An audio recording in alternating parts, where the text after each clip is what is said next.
Assalamu alaikum wa rahmatullahi wa barakatuh.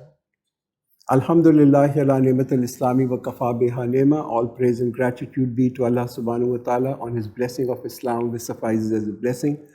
A'udhu billahi minash shaitanir rajim. Bismillahir rahmanir rahim. In the name of Allah, the most beneficent, the most merciful. So I'd like to welcome you all on the 18th lecture of the series that we are doing. We are at Para 9, Surah Araf. We'll begin with Ayat 163, complete Surah Araf, and then move to Surah Anfal, inshallah, this evening. We are following Bani Israel during their great exodus, which took place from Egypt to Palestine. We'll reflect on the transgressions that they did during this exodus, and we'll look at an amazingly frightening ayah about a pious man who's come to these worldly attractions, and he lost everything. And then we will begin with Surah Anfal. So let's just go to the first ayah of this evening, which is ayat 163. وَاسْأَلْهُمْ عَنِ الْقَرْيَةِ الَّتِي كَانَتْ حَاضِرَةَ الْبَحْرِ إِذْ يَعْدُونَ فِي السَّبْتِ إِذْ تَأْتِيهِمْ حِيتَانُهُمْ يَوْمَ سَبْتِهِمْ شُرًّا وَيَوْمَ لَا يَسْبِتُونَ لَا تَأْتِيهِمْ كَذَلِكَ نَبْلُوهُمْ بِمَا كَانُوا يَفْسُقُونَ. And asked them about the town that was by the sea, when they transgressed in the matter of Sabbath. On Sabbath, the fish appeared openly on the surface. Besides Sabbath, they did not come to them. Thus we tempted them because they transgressed. So now this is a story of hila, of circumventing the laws. When people want to circumvent religious injunctions without actually breaking the law, so the law remains intact, but the purpose of the prohibition really goes away. So people were of Bani Israel, they were supposed to be to use Saturday, which is the day of Sabbath, as a day of prayer, and not to work on that day. And catching fish was considered to be work, and hence people, what they did was that they wouldn't catch the fish on a Saturday, but they would spend the entire Saturday trapping the fish, not catching them. So technically they were not working, but really the whole purpose of Saturday was to pray, but it was spent on trapping the fish, and they would go and catch the fish on Sunday morning. So while the hukum of catching fish was not broken, but the purpose was completely lost. Now scholars are of the opinion that this place refers to Elam, which is a modern Jewish city now in the port of Aqaba, and it's an important trade center, and this incident that is mentioned in Quran. Now, interestingly, this is not mentioned in the Jewish or Christian books, but it was a very well-known tradition of the Israelites, and that's the reason why, despite that this was revealed in Quran, the Jews of Medina did not challenge it. Otherwise, they would challenge most of the things that Quran was revealing, but they didn't challenge this. So they knew that there was an incidence while it was not there in their book. Now, the moral of this whole ayah is that when people turn away from the obedience of Allah's law, and they start to grow in disobedience, Allah, what He does is He opens the door of disobedience before people by holding such temptations which attract people. So here the temptation was the fish would really appear in large number on a Saturday, while on other days it would not really come. So this temptation was held, and it was so attractive to people. So the intentions that were there inside people, inside their heart, they come to surface, and people then commit a sin which they were normally refraining from doing because of lack of opportunity. And when a community among them said, "Why do you warn people whom Allah is about to destroy or to punish with a severe punishment?" They said, "To absolve before your Lord, perhaps that they may fear." Now, what this ayat is really telling us is that we've got a job to do, and our job is to warn people. If people are not listening, that's fine, that's for them to really listen or not, but we will be at least absolved before Allah. Now, there are three kinds of people, as we see repeatedly being mentioned in Quran: those who openly violate the divine commandments or Allah's commandment, number one. Number two, those people who do not violate it themselves, but they are silent observers. They observe others violating and they do not stop them. And then third category of people is those who, number one, are themselves not violating any law, but they're also stopping other people. And what Quran is saying is actually these are the successful people in the eyes of Allah. Now we have to really think in which group do we belong. Do we belong to the group who is violating, or are we people who are silently observing people in our families violating and not stopping them, or are we actually ourselves not violating and also stopping them? And I think if we are in the third category, then such people will be successful near Allah.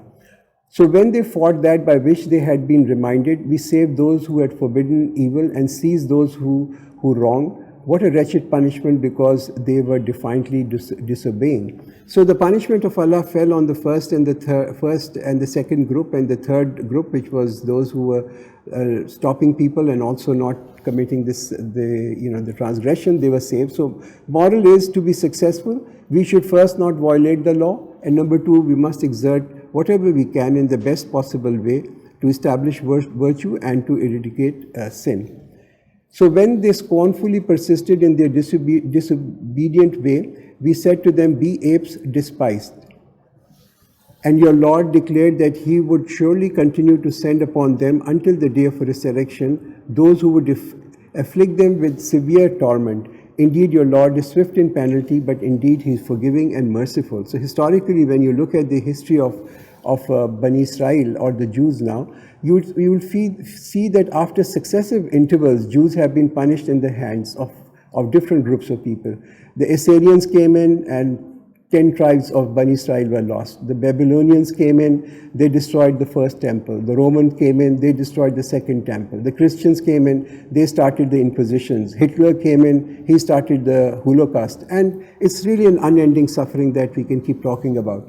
And we divided them throughout the earth into nations. Of them, some were righteous, and of them, some were otherwise. And we tested them with good times and bad, that perhaps they would return to obedience. The others succeeded them, who inherited the book while taking the temptation of this lower life, while saying, we shall be forgiven. Note this part, we shall be forgiven. And if such temptation came to them again, they would again indulge in them. Was not the covenant of the book taken from them, that they would not say about Allah except the truth? And they read what was in it.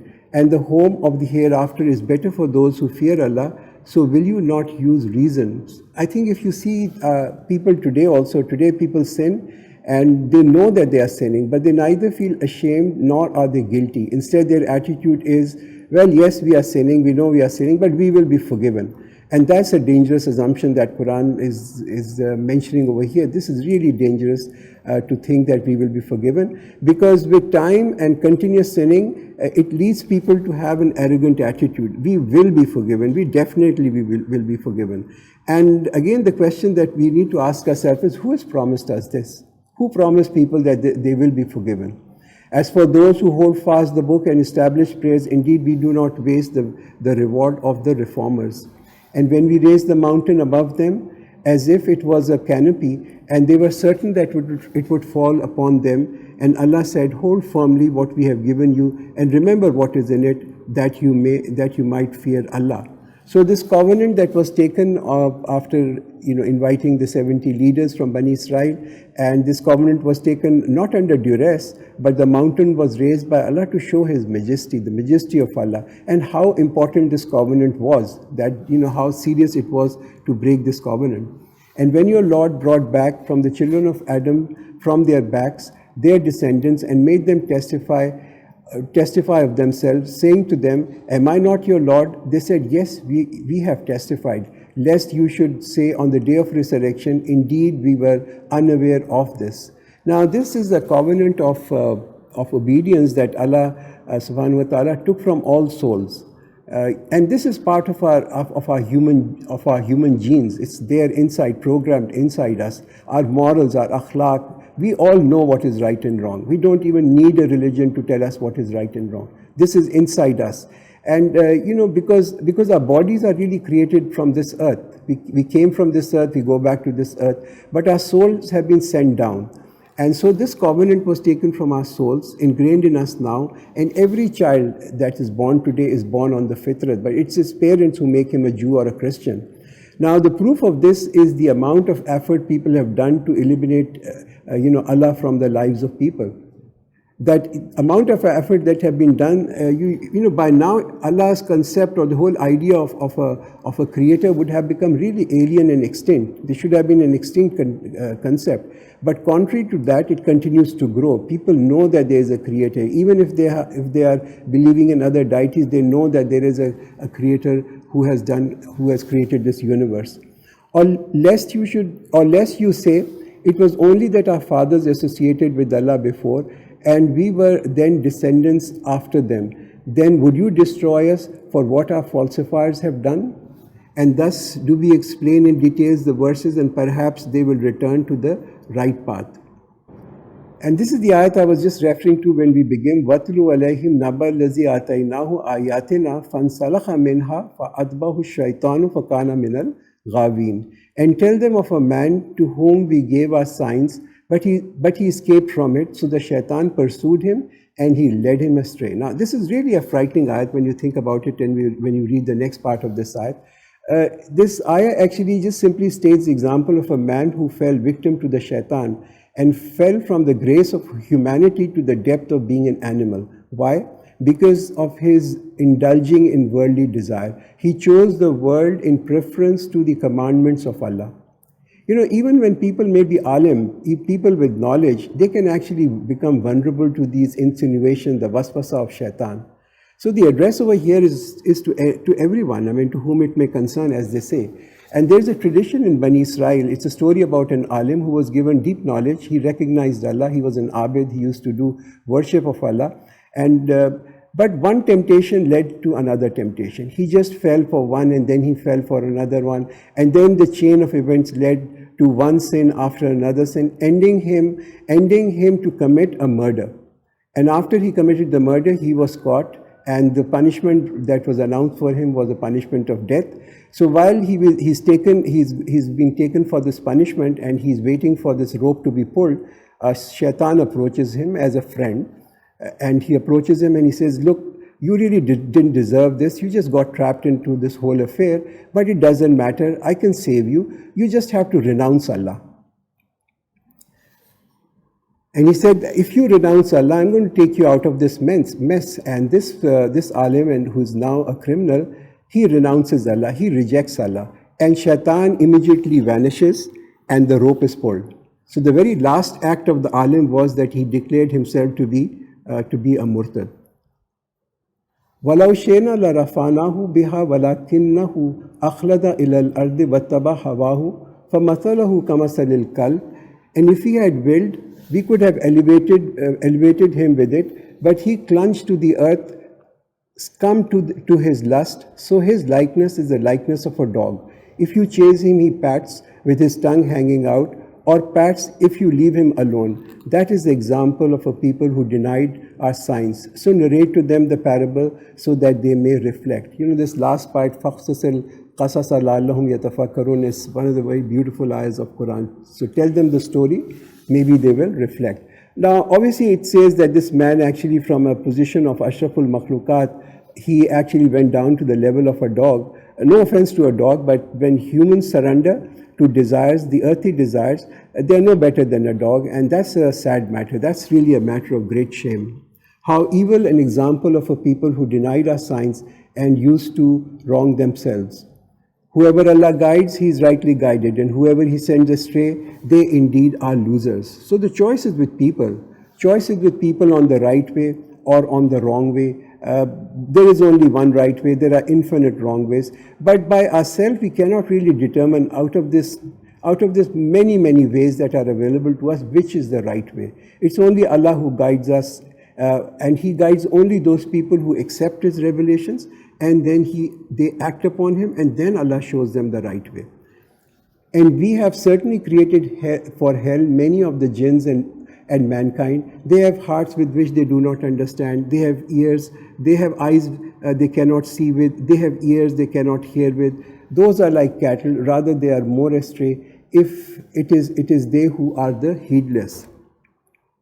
Now, the purpose of giving people the power of understanding, the power of choice, is to enable people to understand and choose for themselves.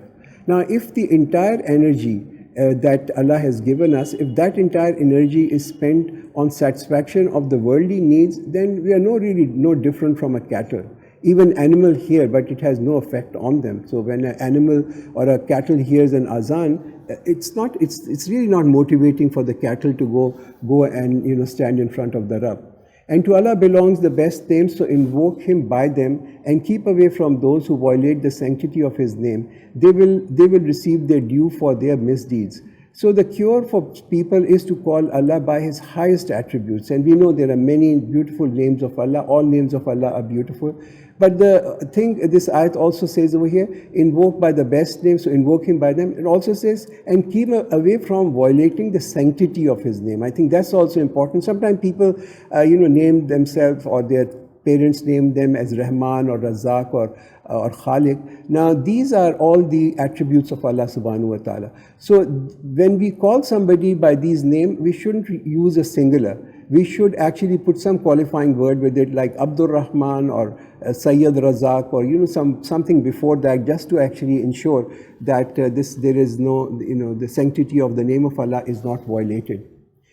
And among those whom we created is a community which guides by the truth and thereby establishes justice. So historically, they've always been and will be a group of people who will act justly and give true guidance. But those who deny our signs, we will progressively lead them to ruins in a way they cannot perceive.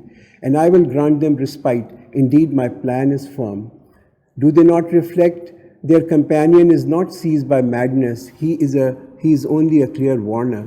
Do they not ponder upon the kingdom of heavens and earth and everything that Allah has created, and think that perhaps their appointed time has come near? So in what message after this will they believe? So the invitation for us is being given time after time to think about the creation, the governance of this, and the end of the universe, of this whole kainat, and our own end too. I mean, our own end too is not too far away.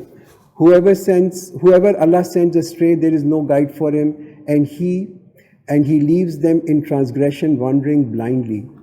They ask you about the hour. When will it come? Say, its knowledge is only with my Lord. None will reveal its time except Him. It lays heavily upon the heavens and the earth.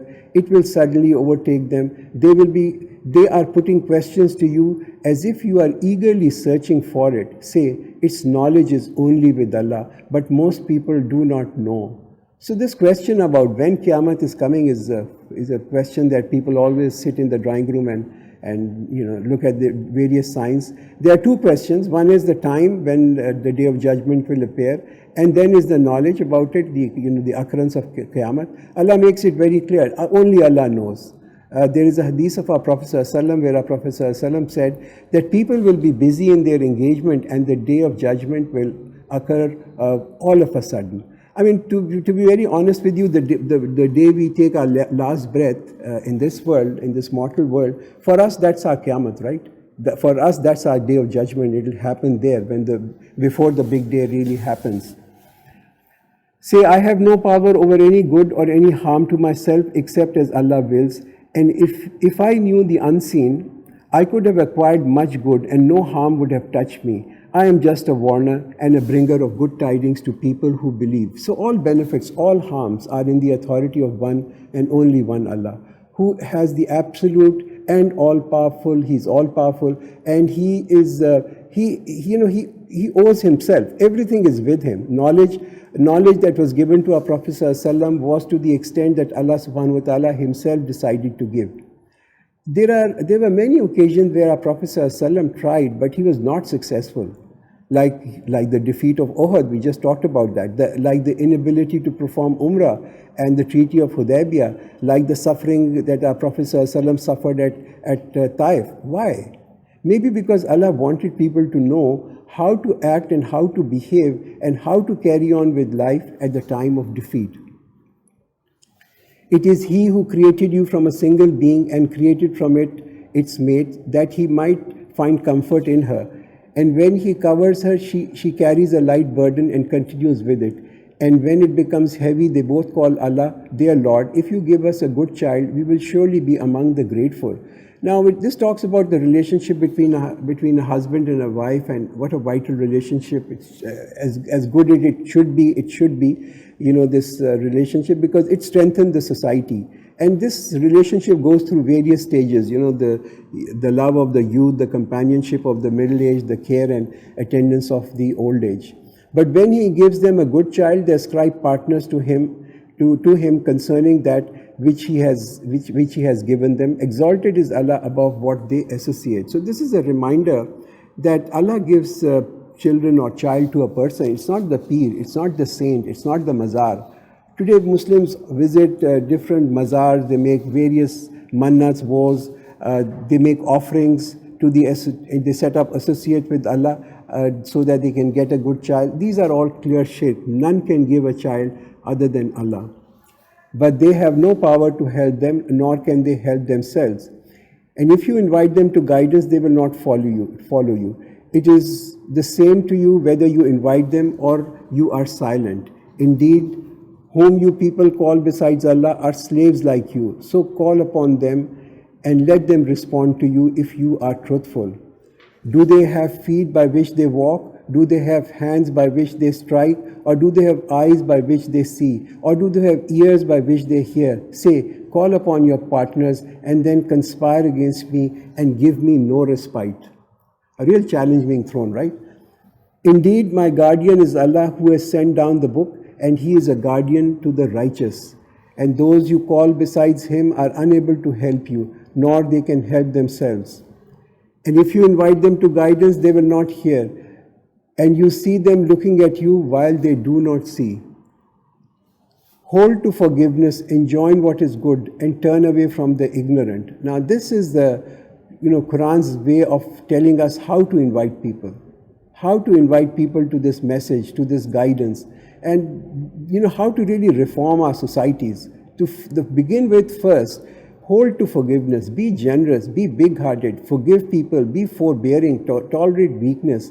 And then it says, enjoin what is good. Enjoin simple things that are known, simple virtues, speak the truth, be honest, fulfill your promises. These are small virtues that help us to continue on this path. And then it talks about the fact, and turn away from the ignorant. Don't resort to argument, don't resort to taunt. So if people are provocated, if there is a provocation and that provocation becomes too much for us to bear, then we must realize that it is the Iblis who is tempting us to retaliate. At that point, if we get irritated or angry, seek refuge in Allah and don't corner people in argument, because in arguments really no one wins. And if shaitan tempts you, then seek refuge in Allah. Indeed, he is the hearing and knowing. So shaitan has a very special role in the lives of people. He loves to create dispute among people, and he exerts huge amount of energy to create dispute among different people. Once our Prophet ﷺ saw two men and they were fighting, and one of them was really out of control because of his anger. It had crossed limits, and our Prophet ﷺ stopped them and he said, recite A'udhu Billahi Minash Shaitanir Rajim. And this man did, and suddenly his anger vanished. If those that protect themselves against sin are tempted by the shaitan, they remember him and instantly they will be able to see. As for their brothers, they will plunge further in error, then they do not stop short. And when you have no verses to recite to them, they say, have you not invented one? Say, I only follow what is revealed to me from my Lord. This Quran is an enlightenment from your Lord and a guidance and a mercy for a people who believe. وَإِذَا قُرِئَ الْقُرْآنُ فَاسْتَمِعُوا لَهُ وَأَنصِتُوا لَعَلَّكُمْ تُرْحَمُونَ. And when Quran is recited, listen to it. Be silent so that you may receive mercy. So when you hear Quran, you need to be attentive. Stop what you are doing. Listen to what you are hearing. Listen to the Quran. Stop that inner chatter. Pay attention. And Quran should really not be played like a background music we see in shops. They play Quran. That's really a great dishonor for Quran to be played like a music. And remember your Lord in your heart with humility and awe, without a raised voice, morning and evening, and do not be among the heedless. So we look at the last ayat of Surah Araf. Inna allazina inda rabbika la yastakbiruna an ibadatihi yusabbihunahu walahu yasjudun, and indeed those who are near to your Lord, they are not proud to worship Him, and they exalt Him and they bow down before Him. So this is an ayat of sajda. There are 14 ayahs or 14 times when sajda comes in Quran.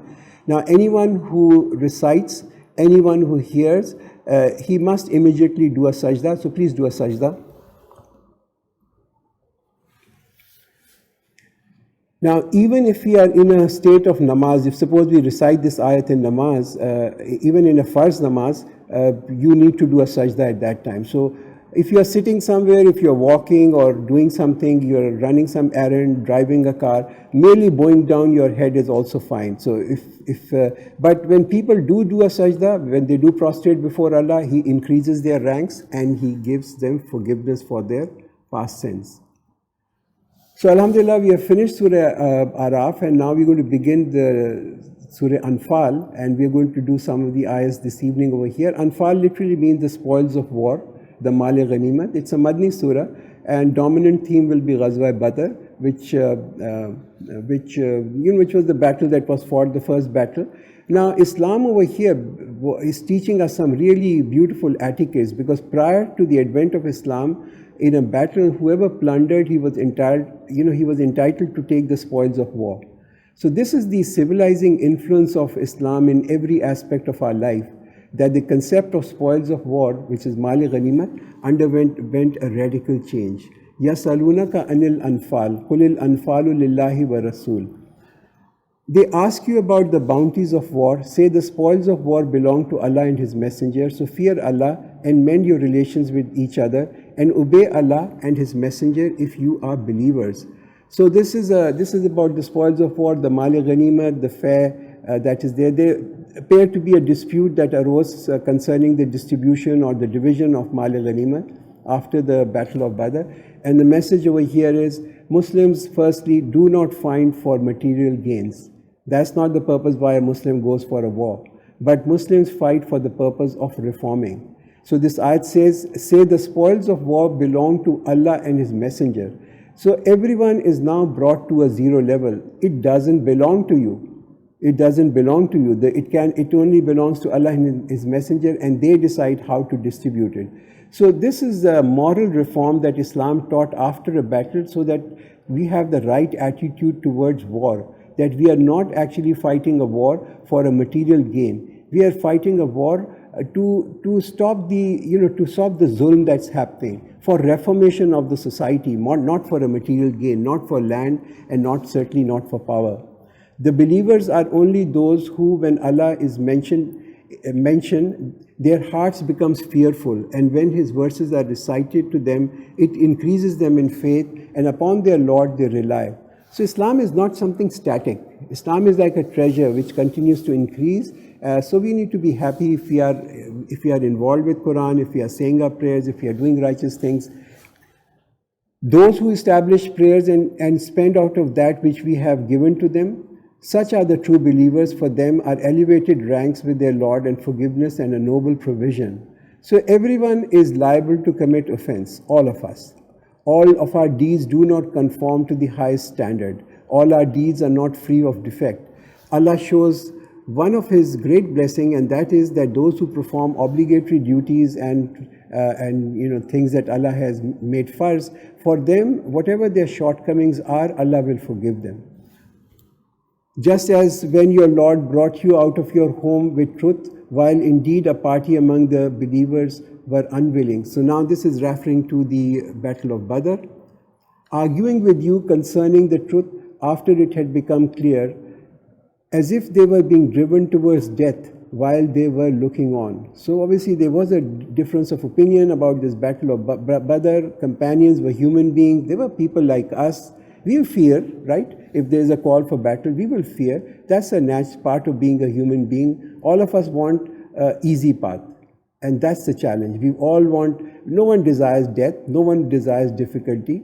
We all want to choose the easiest path. But that's where the catch is. Sometimes, there's this phrase in English, it says, search for an easy path makes men and river crooked. So too much search for easy path can actually make people deviate and become crooked, like rivers become crooked. When Allah promised you one of the two groups that it would be yours, and you wish that the unarmed one would be yours, but Allah intended to establish the truth by His word and to eliminate the disbelievers. Now the choice was there for Muslims. They could go after a caravan which was very close to Medina, and it was laden with lots of goods. And then on the other side there was the Makkan army, so they can go for a war where there's not going to be that much mali ghanimat, or they could go for the caravan. That he should establish the truth and abolish falsehood, even if the wrongdoers dislike. So attacking caravan was economically beneficial, but could have made Muslims more complacent. Remember when you implored your Lord, and He answered you, indeed I will reinforce you with 1,000 angels following one another. Now, there's a very important lesson over here. When we are in a state of distress, we will be in a state of distress at some point in time, we must make a lot of dua. We must pray sincerely, and we must put our best effort. But often what it happens is, when we are in a state of difficulty, we are involved in effort, we put a lot of effort, we try and resolve the problem, but we underestimate the power of dua. And I think that's what is being stressed over here. You must pray to Allah as earnestly as you possibly can, as sincerely as you should. By this good news, Allah sought to reassure your hearts, for victory comes only from Allah. For victory comes only from Allah. Surely Allah is mighty and He is wise. So don't think that it's our superior skills, our superior planning, our anticipation, our great execution that we have been successful in life, that we have got victories. We get these small victories and big victories. But when you are successful, when you are in a state of triumph, behave in a dignified way. Know that this victory that you have is only come from Allah. And remember when you were overcome with drowsiness, as reassurance from Him, and He sent down upon you from the sky rain by which to purify you and remove from you the uncleanliness of the shaitan, and to make steadfast your heart and steady your footsteps. So on the eve of the battle of Badr,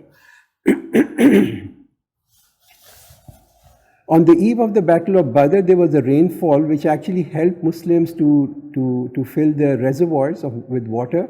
And the ground actually was very sandy where the Muslims were, and the sandy ground also hardened, and that steadied their footstep.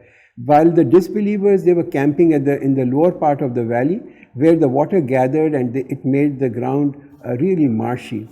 Remember when your Lord revealed to the angels, I am with you, so strengthen those who have believed. I will cast terror into the hearts of those who disbelieved, so strike them upon their necks and strike off their fingertips.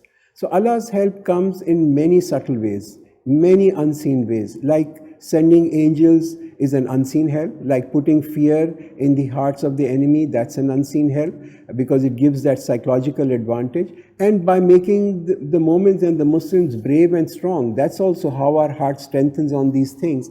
This is also coming from Allah. That is because they oppose Allah and His Messenger, and whoever opposes Allah and His Messenger, indeed Allah is severe in punishment. So taste this, the torment of the fire awaits the unbelievers.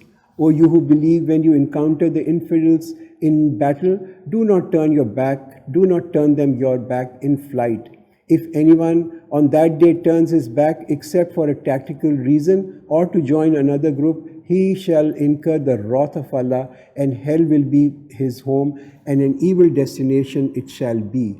Now every commander before a battle, when he speaks to his troop, he will give similar instruction. Stand firm, fight fiercely, and it's a major sin to run away from the battlefield. Only if you are to turn around, it should be only to get or to gain certain advantage. And you did not kill them, but it was Allah who killed them. And you did not throw a handful of sand when you threw it, but it was Allah who threw, that He might test the believers with a good test. Indeed, Allah is all hearing and all knowing. So when Muslims fought, they had Allah's approval. Effort was theirs, but the one who put the power in their effort, it was Allah. So war is for moment, a moment fights a war, but victory is Allah's. It's only Allah who gives the victory. That is so, and that Allah will frustrate the plot of the disbelievers. If you were seeking a judgment, now the judgment has come to you. And if you discontinue from hostilities, it is best for you. But if you repeat, we shall repeat. And your forces will not avail you nothing, no matter how numerous. And know that Allah is with the believers. Now this is referring to the prayer that was offered by Quraysh before they left Makkah for this battle. And they went to Kaaba, the entire army went to Kaaba before marching on, and they prayed earnestly over there, and they prayed to Allah, give victory to the better party. Now, what this ayat is also telling us is that battles are not about numbers. It's not a number game, but it is won by Allah's help with sincerity and with true effort. O you who believe, obey Allah and His Messenger, and do not turn from Him while you hear, meaning be disciplined. And do not be like those who say we heard while they did not hear. Indeed, the worst of the living creature in the sight of Allah are the deaf and dumb who do not use reason. Now, man is a lot superior in his creation when he submits to the will of Allah and obeys His Messenger. And when he becomes disobedient and he disobeys the Messenger, he is worse than even the animals. Had Allah known any good in them, He would have made them hear. And if He had made them hear, they would still have turned away and refused to listen. O you who believe, respond to Allah and His Messenger when He calls you to that which gives you life. And know that Allah comes between a man and his heart, and that to Him you will be gathered. Be obedient. This is what they're saying. Be obedient to the call. When any commandment comes, because our hearts change. So as long as our hearts are inclined to obedience, like in Ramzan our hearts are much more inclined to obedience, start obeying at this time. Because people are warned against the danger of procrastinating. When people procrastinate, leaving a sin or becoming more righteous, then actually, it just, this goes on. And this is the right, catch the moment. This is the moment, catch that moment. And fear and affliction which falls not only on those of you who are wrongdoers, and know that Allah is severe in punishment. So when a majority of people starts to disobey, then the righteous minority also gets affected by it. And remember when you were a few and oppressed in the land, fearing that people might carry you off by force, but He sheltered you, supported you with His victory, and provided you with good things that you might be grateful. So Allah subhanahu wa ta'ala reminding the Muslims, making their hearts firm, reminding them of their vulnerability in Makkah, where they were victims, they were persecuted. So Allah changed that. He brought about Medina for you, gave Muslims a base, and asking Muslims to be thankful now. So your thankfulness is how? How does my thankfulness reflect? How does the thankfulness of Muslims should reflect? Well, it should reflect in striving for the way of Allah so that other people are not persecuted. O you who believe, do not betray Allah and His Messenger, nor knowingly betray your trust. And know that your property and your children are a trial, and know that Allah has with Him great reward. So the real jihad that we see today is getting out of our comfort zone. The real jihad is taking risk, to be real slaves of Allah and not be slaves of our loves and our wealth of this world. That's the real jihad. O you who believe, if you fear Allah, He will grant you a criterion and remove from you your misdeeds and forgive you. And Allah is the possessor of great bounties. So a promise for the believers that as long as the pleasure of Allah remains their key focus, He will grant them distinction. And this is the word that's used over here, criterion. And criterion is that they will have the ability to judge between right and wrong, and He will forgive their sins and remove their shortcomings. And then more fuzzle is left to our imagination.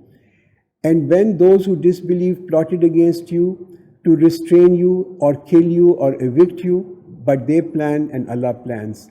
And Allah is the best of the planners. So the scheme of the pagans were totally ineffective in front of the schemes of Allah, and they could not harm the Prophet. And when our verses are recited to them, they say, we have heard, if we will, we could say something like this. This is nothing but stories of the past. Now you look at the disdain. Look at the disdain of the disbelievers. One who does not want to follow, he will find some justification, even to the extent of going and saying that if I will, I could have actually revealed some verses like the Quran. And remember when they said, "Oh Allah, if this should be the truth from you, then rain down upon us stones from the sky or bring us a painful punishment." Now note the arrogance of disbelievers, that they would rather die than accept the truth. They are not asking for guidance. They should have asked Allah, "Oh Allah, guide us. Tell us what the truth is." But instead what they are asking, they ask for their self-destruction. And this became a self-fulfilling prophecy. But Allah would not punish them while you are among them, and Allah would not punish them while they seek forgiveness. So Allah gives respite as long as the Prophet is there with the people. They are protected from the azab. And second, Allah protects people as long as people are asking Allah for forgiveness. But why should Allah not punish them while they obstruct people from Al-Masjid Al-Haram, although they have no right to be its guardian? Its true guardians are only the righteous, but most of them do not know. So the wrong of the disbelievers, their sins are highlighted. They stop Muslims from the house of Allah and tampering with their prayers and spending their wealth to stop the spread of Islam, and this will not benefit them. And their prayer at the sacred house was nothing but whistling and clapping. So taste the punishment because you disbelieve. Indeed, those who disbelieve spend their wealth to avert people from the way of Allah. So they will spend it. It will be for them a source of great regret. Then they shall be overcome, and disbelievers will be gathered together in hell. This is so that Allah may distinguish the wicked from the good and place the wicked, some of them upon the others, and heap them all together and cast them into hell, and it is those who are the losers. Say to those who have disbelieved that if they cease, their past will be forgiven, but if they persist, then reflect on the fate of those bygone nations. Again, the disbelievers are being given an opportunity: mend your ways, fix your thinking, and fight them until there is no more persecution, and religion is only for Allah. But if they cease, then indeed Allah is seeing what they do. So address to Muslims again over here that now that you have preached, now that you have counseled them, you did your very best, but now it is time for battle to end the persecution and establish Islam. So we come to the last ayat of this evening. وَإِن تَوَلَّوْا فَاعْلَمُوا أَنَّ اللَّهَ مَوْلَاكُمْ نِعْمَ الْمَوْلَى وَنِعْمَ النَّصِيرُ. But if they turn away, then know that Allah is your protector. Excellent is the protector, and excellent is the helper. So what this ayat, the last ayat that we did, but if they turn away. So what Quran is actually telling us, give them respite. As soon as they stop war, there should be no more war. So Muslims are not bloodthirsty people. They only fight to defend. They only fight to defend their honor. But it's also the ayat is telling us is that if the kuffar return to their old way, if they continue to create the fitna, then go forward and in the way of justice. Because this is something that is compulsory on us to stop the injustice in this world. Now and it's giving a great comfort. It's saying Allah is your protecting friend and He is the excellent helper. So this should be a great comfort for any Muslim who is fighting in the right way, that Allah is his friend and He is a protector. So Barakallahu lana wa lakum fil Quran al-Azim wa nafana wa iyyakum bil ayati wa zikril hakim.